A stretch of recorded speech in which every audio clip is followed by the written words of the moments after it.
Hi guys, Mr. Talbot here for you. We're going to be diving into Unit 3, and in Unit 3 we're going to kind of see, in particular in Europe and in their colonies, we're going to see monarchs get more and more powerful, and then we're going to see the people kind of rise up and establish new forms of government, focusing mainly on France, the United States, Haiti, and some other Latin American countries as we go throughout this. So we're going to kind of be starting in Europe because Europe, by this point, after the Age of Exploration, has kind of conquered and taken over big chunks of the world. Um, with that, we're going to see rulers between 1500 and 1700 CE get more and more powerful. And we're going to see a lot of these elements of the armies are going to be expanding their power. We're going to see limiting the power of nobility, control over religious authority, where before it had kind of been the opposite, where the religious group was ruling over them. And so all of these things are going to kind of lead to more and more centralized power for these various European rulers. So by the time we're done with this video, again, we're using the study guide to kind of know what to take notes on. There's some charts in there that would be great to copy into your notes and to be filling out as we do this. We're going to be figuring out the causes of why the European monarchies are going to become more powerful. We're going to show you some examples. I want you to be able to identify a couple examples of those monarchs. And then we want to be able to, at the end of it, analyze if you were given a scenario, could you determine if that monarch was an absolute monarch or not? That's something that might be useful in going forward into some future projects. So, what is absolutism or an absolute monarchy? We talked about kind of the time period here, about 1500 or so, the 1700, end of the 1700s. More and more power going to the European monarchs. They're going to centralize their power. We think of like a centralized government, the government that controls all of the taxes, makes all of the decisions, directly controls the military, all kind of going through one person making all those choices. We would say that's very, very centralized. And that's what's going on in these European nation states at this time. From all the way in Western Europe of Spain, all the way over to Eastern Europe and Russia. So all these places we're going to see these absolute rulers. These absolute rulers are going to say their power comes not from the people like we're kind of used to in the United States today. They're going to say their power comes from God. They're going to use this term called divine right. And each of them is going to be able to kind of very directly influence the way they want their country to be run and have big impacts on their culture. So let's start thinking about kind of the three big causes of how do we get to more and more absolute monarchs. So the big one is going to be, one of the big ones is the Protestant Reformation. If you think back to Unit 2 with the Protestant Reformation, remember the Catholic Church had a lot of challenges going on adapting to the more modern world.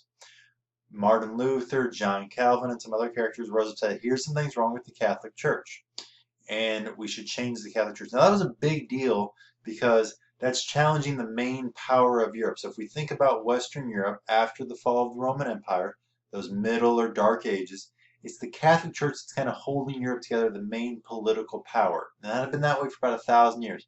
Well, the Reformation kind of spins all that on its head. Now that the Catholic Church goes away, we know they still have power. They're still going to be influential. But in the place of kind of that power vacuum, as the Catholic Church is losing power, something's going to take its place, and it's these European monarchs. So there were already kings and queens, but they're going to be able to, no longer do they kind of have to be in agreement with the church or working with the Pope. Now they can kind of start doing more and more stuff on their own.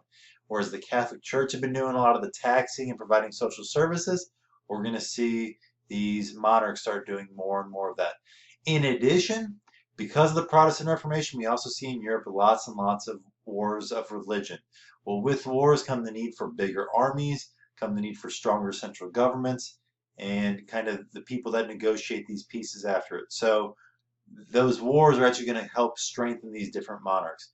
An idea that's going to come out of this is going to be the idea of his realm, his religion. So if your king is a Protestant Lutheran, then everybody in his kingdom needs to be Lutheran. And if your king is a Catholic, then everyone in his realm is going to be Catholic. The idea of that was that that's going to reduce the tension in these different countries. The problem with that is the exact opposite of religious freedom. It's going to lead to a lot of oppression of people that don't want to change to their king's rule. And some of those things are going to lead people to start, immigrating out of those countries, like the Pilgrims on the Mayflower to the what's going to become the United States. But that's a story for another day.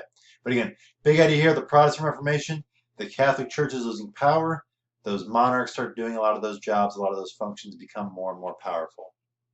The second is the age of exploration. So remember, the big reason that people like Christopher Columbus and Ponce de Leon and the other conquistadors went out was to make money. Okay, they're not just making money for themselves; they're making money for their monarchs. After all, it was the kings and queens that were financing these expeditions. They weren't doing it out of the kindness of their heart; they were wanting to make money. So the first big place they're going to get it is from the precious metals they're going to steal from the Native Americans, things like gold and silver. That's why we're going to see a lot of coercive labor forced upon Native Americans to mine and to get as much of that gold and silver as possible. What you see in the top picture there are Spanish silver coins known as pieces of 8. This kind of becomes the first global currency. So much as today you can kind of use an American dollar in just about any country in the world, same idea with the Spanish piece of 8. So we would see Spanish silver in China, in Spain, in the state of Missouri. We would see it all over the place. And that much kind of global trade sparked by this age of exploration. Well, how this all kind of ties back to the monarchs is the economic system in place at the time is called mercantilism. The idea being that there's these mother countries, countries like England, countries like Spain, France, that have all of these colonies, have these empires. Well, the colonies, it's not a mutually beneficial relationship. You know, the American colonies, the King of England was not trying to make them better. The King of England was trying to get as much as he could out of the American colonies to give him as many raw materials so that they could make stuff cheaper and then sell the stuff exclusively to that colony so that they'd have to pay higher prices. So the mother country is getting raw materials cheaper and they're able to sell their manufactured goods more expensive because there wasn't free trade. The colonies are existing to serve that mother country. Well, all of that leads to a richer and richer monarchy, and we're going to see why that's important here in a second. The big thing, though, they're able to finance bigger castles, more public works that are going to make people more loyal to them, but also more armies that the king or queen directly control. And why is that important? If we think back to all the way to Unit 1, we talked about the feudal system. Remember, that was kind of people were given up certain freedoms, and in exchange they were getting certain things, okay? At the bottom of the level, remember, it was peasants are getting protection, and they're giving their food and their labor to that noble class. Well, at the very top, the king was giving land and the ability to kind of control the people or serfs on that land to the nobles. In exchange, the nobles are providing, would collect the taxes on behalf of the king and then give the king some money, and they would also raise an army in times of war. Well, with the age of exploration and with the declining power of the Catholic Church, the kings are going to start getting more and more money on their own without the nobles. So with that, they're able to pay for their own army. So now the king doesn't really need the loyalty of the nobles. So whereas in the feudal system, there was kind of a check on each other's power where the king couldn't do stuff if the nobility didn't like it, that's going to kind of go away because the king now can kind of get all the money, all of his armies without the nobles. So when a noble king dies, the king can kind of just take back over his land. He doesn't need to worry about, the next in line. So we're going to see more and more of the land going back to the king, more and more centralizing of power. Taxation gets more and more centralized, more and more universally kind of regulated, whereas before, the noble lord would just kind of collect as much tax as he could for the king. He would give the king a lot of it, but if he made a little extra, the noble would just kind of keep it for himself. That middleman is kind of taken out. The king gets more and more money. And as you guys are probably aware, with more money comes more power. So as we look at some examples of an absolute power, monarch in power, okay, you see all this kind of apply. The most well-known example of an absolute monarch is King Louis. He's known as the Sun King, and he's called that because he's going to centralize power to where he's going to say, I'm the Sun King because France and all the government revolves around me like the planets revolve around the sun. He has a famous line where he says, I am the state. So whatever the king wanted, that's what the government was going to do.